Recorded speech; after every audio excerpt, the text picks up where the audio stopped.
అందరికీ నమస్తే. How are you all? బాగున్నారు అనుకుంటున్నా. చాలా రోజులైంది మీ అందరిని ఇట్లా పలకరించి. యాక్చువల్లీ చేయలేకపోయాను. ఈ మధ్య నేను ఇక్కడ కూడా అంటే మీ అందరికి తెలుసు నేను కొంచెం ట్రావెలింగ్ చేస్తున్నా. కాకపోతే అట్లా తిరుగుతూ ఉన్నప్పుడు నేను సినిమాల టచ్ ఉన్నామని ఏం జరుగుతుందని చూస్తే రాజు వెడ్స్ రాంబాయి అనే ఒక సినిమా ట్రైలర్ చూసిన వెంటనే అరే మస్తు సినిమా తీసిండ్రు డైరెక్టర్ శైలు గారు అండ్ సినిమాటోగ్రఫీ బేగ్ గారు మస్తు తీసిండ్రు. లిటిల్ హార్ట్స్ అనే సినిమా తర్వాత మళ్ళా మంచి సినిమా స్టోరీ పట్టుకొస్తున్నారు అని అనుకుంటున్నా క్రమంలో పోతూ చూస్తే నవ్వులన్నీ నువ్వులైనట్టు ఆ పిల్ల పాపం రాంబాయి వాళ్ళ నాన్న కొడుతున్నాడు, యాసిడ్ పోసుకోమంటాడు. మళ్ళీ ఆ ప్రేమించిన రాజుగాడేమో ఫస్ట్ చాలా మంచిగా చూసుకుంటా తర్వాత కొట్టడం స్టార్ట్ చేసింది చున్నీ లేదని. ఇంకా మీకు తెలుసు నా గురించి నాకు ఇట్లా సుర్రమన్నది. ఆ పిల్లని వెంటనే కాపాడాలనిపించింది. అసలు ఏంది కథ అని అడుగుదామని ఇట్లా వచ్చిన మాట్లాడదాం. హాయ్, తేజస్వి అనాలా రాంబాయి అనాలా? ఇవాళ రాంబాయిలాగే వచ్చాను మేడం. అవును కనిపిస్తోంది. బట్ ఎందుకంటే నేను చూడంగానే ఫస్ట్ ఆఫ్ ఆల్ ఇట్లా గట్టిగా పట్టేసుకొని ప్రొటెక్ట్ చేసేయాలనిపించింది. ట్రైలర్ చూసిన తర్వాత what an amazing love story అని అనిపించింది. చాలా సందర్భాల్లో లవ్ స్టోరీస్ వచ్చినప్పుడల్లా బాగున్నాయి అనేటట్టుగా ట్రైలర్ కట్స్ ఉంటాయి, కానీ something about Raju weds Rambai is ఏంటంటే ఆ ట్రైలర్లోనే నీ జీవితం అంతా నేను ట్రావెల్ చేసినట్టు అనిపించింది నాకు. ఒకదాని తర్వాత ఒకటి మాట్లాడదాము. చాలా టాక్సిక్ రిలేషన్షిప్లో ఉన్నట్టు అనిపించింది నాకు. నువ్వు టాక్సిక్ అంటే ఏంటి మేడం? ప్రేమని అపార్థం చేసుకుంటున్న జనరేషన్ ఉంది ఇప్పుడు. ఏంటంటే చాలామంది అర్థం చేసుకున్నారు, చాలామంది లేదు.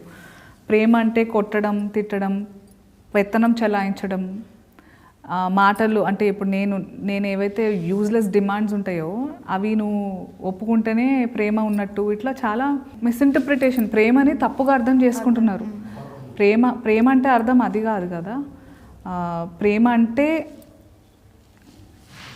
ఎలాంటి పరిస్థితుల్లో అయినా ఒకరి మీద ఒకరు గివప్ చేయకుండా, అంటే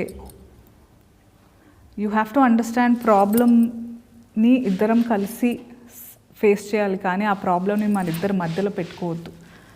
ఆ అండర్స్టాండింగ్ ఒకటి రావాలి. ప్లస్ పేరెంట్స్ కూడా ఏంటంటే అదొక జనరేషనల్ ట్రామా అయిపోయింది. ఇప్పుడు మీ నాన్న మీ అమ్మని కొడుతున్నాడు, నువ్వు కూడా కొట్టేటోడినే, నీకు అది తెలియకుండా అట్లాంటి వాడినే ఎత్తుక్కున్నావు. That's the problem that girls as daughters, కూతుళ్ళకి ఇదే ఇష్యూ ఉంటుంది.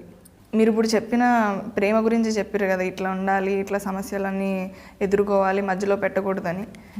నేను రాజుగాడు కూడా అట్లానే ఉన్నాం మేడం. ప్రేమిస్తే ఎట్లా నొప్పి ఇస్తారు నాకు అర్థం కాదు, చెప్పు.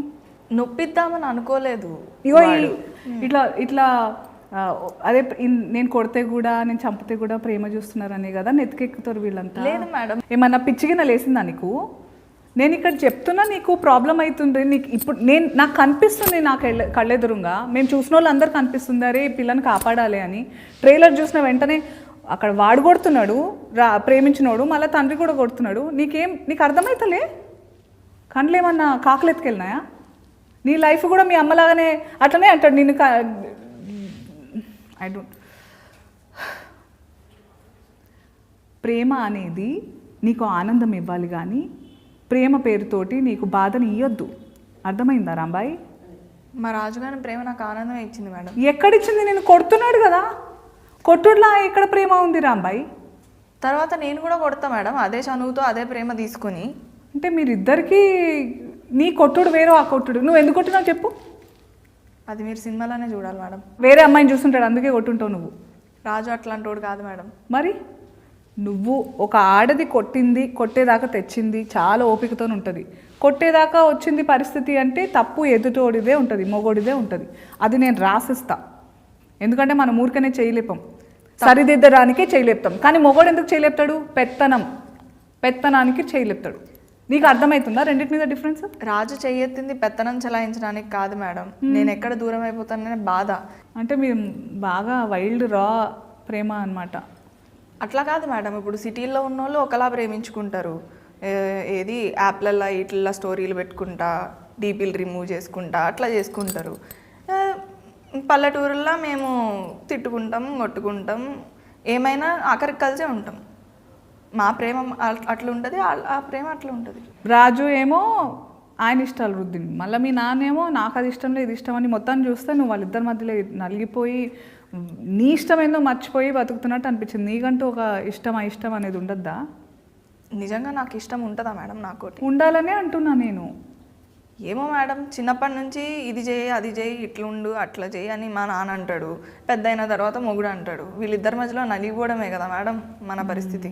నాకంటూ ఒక మనసు ఉంటుంది కదా మేడం, నేను ఒకరిని ఇష్టపడతాను, ఒకరిని ప్రేమిస్తాను. ఇప్పుడు అమ్మాయి అంటే వస్తువు కాదు కదా మేడం, నన్ను వస్తువులా చూడడం వల్లే ఈ సమస్యలన్నీ మొదలైనవి madam. To think of it, ఇప్పుడు చాలా ఇళ్లల్లో జరిగేది ఇదే, కానీ ఇప్పుడు మారుతుంది. మళ్ళీ నువ్వేమన్నా అంటే సిటీ లైఫ్ అట్లా ఊర్ల ప్రేమలు ఇట్లనే ఉంటాయి అని అంటున్నావు. కానీ నువ్వు చెప్పేది కూడా ఆలోచిస్తుంటే మీ ఇంట్లో మీ నాన్న కూడా నీ మంచి కోసమే చెప్పిండని అనిపిస్తుంది. మరి కాదా? మా రాజుగారిది ప్రేమ మేడం, మా నాన్నది ఆయన మాట వినాలనే పంతం. ఇప్పుడు నువ్వు రాజుని ఎందుకు ఇష్టపడ్డావు? ఇట్లా కాళ్ళు ఒత్తుతాడు, చాలా ప్రేమగా చూడు ఎట్లా చూస్తున్నావు నువ్వు. ఏమనుకోరు అంటే ఒక మాట చెప్తా, ఇట్లనే కాళ్ళు ఒత్తుతారు స్టార్టింగ్, పడ్డాక పీక నొక్కుతారు. నొక్కిండా లేదా? రాజు నన్ను తిట్టాడు, కొట్టాడు, గొడవలు పడ్డాడు అని కొన్ని సందర్భాల్లో నేను బాధపడ్డాను మేడం. కానీ దాని వెనకాల వాడి ప్రేమ, నేను ఎక్కడ దూరం అయిపోతాను అనే బాధే నాకు కనిపించింది. కానీ ఇట్లా నువ్వు ఇంకొకళ్ళ బైక్ ఎక్కితే నిన్ను బరిగతో కొట్టిండు కదా, మరి అది ప్రేమనా? అందులో మళ్ళీ చున్నీ లేకుండా పోతే ఖాళీలో కొడతా అన్నాడు. అంటే మరి నువ్వు అన్నావా, నువ్వు లుంగి లేకుండా నువ్వు లుంగితో వస్తే నిన్ను కొడతాను అన్నావా నువ్వు? ఇప్పుడు నేను రాజుని కొట్టిన సందర్భాలు ఉన్నాయి. ఇప్పుడు మీరున్నారు కదా మేడం, మీ ఆయనతో మీరు ఎప్పుడు గొడవలు పడలేదా, కొట్టుకోలేదా? కొట్లాడుకున్నాము. ఇక్కడ టాపిక్ నాది కాదు, ఇంకా పాలు పొంగినాక ఏం చేయలేము. కానీ ఇప్పుడు నీ గురించి మాట్లాడదాం. ఇప్పుడు మా రాజు ఏది చెప్పినా నా మంచి కోసమే చెప్తాడు, నేనేది చెప్పినా ఆడి మంచి కోసమే చెప్తానని మేమిద్దరం నమ్ముతాం. అది మా ప్రేమ కదా, మిమ్మల్ని అట్లా ఉండమని చెప్పట్లేదు. నేను కొట్టాలనిపిస్తుంది మిమ్మల్ని చూస్తుంటే. బుర్రుందా? చున్నీ వేసుకోకపోతే వేరే వాడు బైక్ ఎక్కితే? మా ఊర్లలో నన్ను ఎట్లా చూస్తారో వాడికి తెలుసు మేడం, అందుకే చెప్పిండు. నువ్వు ఊరిని ప్రేమించినవా, రాజుని ప్రేమించినవా? వాడు నా మంచి కోసం చెప్పిండు మేడం. నీ మంచి నీ బట్టలలో ఉందా? నీకు నా గురించి తెలుసా? నేను అన్ని రకాల బట్టలు వేసుకుంటా, నాకు ఇష్టం, నేను అందంగా ఎట్లుంటే అని వేసుకుంటా. మా ఆయన దాని ప్రకారం నన్ను ప్రేమించిండు అనుకుంటున్నావా? మీరుండే సిటీ వేరు, మా ఊరు వేరు కదా మేడం. రాజు వేరు, మీ ఆయన వేరు. మళ్ళీ ఏమన్నా అంటే ఊరు అంటావు, అందులోనే మరి ఉంటావా? నీకు సిటీకి రావాలని లేదా? లేదు, రాజు ఎక్కడుంటే నేను అక్కడే. రాజు సిటీకి వస్తే నేను సిటీలో నీలాంటి ముద్దుగుండే పిల్లల్ని, ఇంత పద్ధతిగా ఉండే వాళ్ళని మస్తు మంది చూస్తారు. అప్పుడు తప్పు వాళ్ళదవుతుందా నీదవుతుందా? రాజుతో కాకుండా ఒక్కదాన్నే బయటికి రావడం నా తప్పే అవుతుంది కదా మేడం. ఇట్లా తయారైనవేంది నీకు? అసలు సిటీ అంటావు కానీ సిటీలో కూడా ఎంత మంచి ఆడవాళ్ళు ఉంటారు, ఎంత మంచి ఆలోచనలు భావాలు ఉంటాయి. అదేదో మనందరం కలిసి మగోళ్ళకి శత్రువు అయినట్టు నేను మగజాతికి శత్రువులాగా మాట్లాడతలేను. కానీ ఇట్లాంటి వాళ్ళు ఉన్నారు కూడా, వాళ్ళకి అర్థమవుతలేదు ప్రేమ అనేది ఏందని. ఇప్పుడు మంచి రచయితలు ఉన్నారు మన దగ్గర, మంచి ఈ సినిమాలలో చేసే ఆడపిల్లలు కూడా ఈ మధ్య మంచి మాటలు మాట్లాడుతున్నారు. మంచిగా అంటే అందరికీ ఆడపిల్ల అంటే ఆమెకి ఎట్లాంటి ఫీలింగ్స్ ఉంటాయి, ఏమేమి బాధలు అనుభవిస్తుంది, ఒక మొగోడు జీవితంలో రాకుండానే మస్తు బాధలు ఉంటాయి మనకి. నువ్వు ఆడదానివి కదా, అవునా కదా?